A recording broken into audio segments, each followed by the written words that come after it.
All right, so quick recap of Chapter 6. Chapter 6, also about ethos, is about virtue or values. So the whole idea of values and virtue, these are character elements as part of ethos, and they're all about letting the audience know that you value the same things that they do.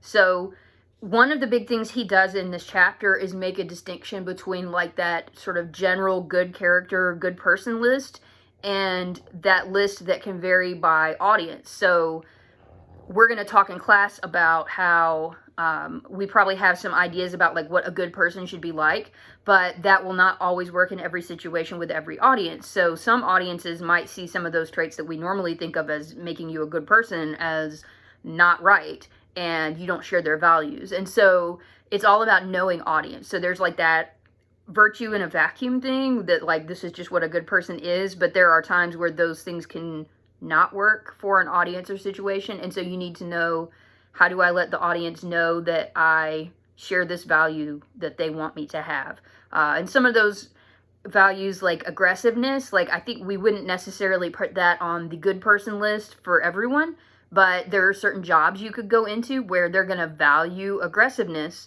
in a way. So we won't necessarily say a good person is going to be aggressive, but a good person for this job might be aggressive. And so he wants to make that distinction between just sort of like the general all-purpose list and the situational list that varies by audience. But it's all about letting the audience know you value what they value and that you share those values. So that is virtue in a nutshell.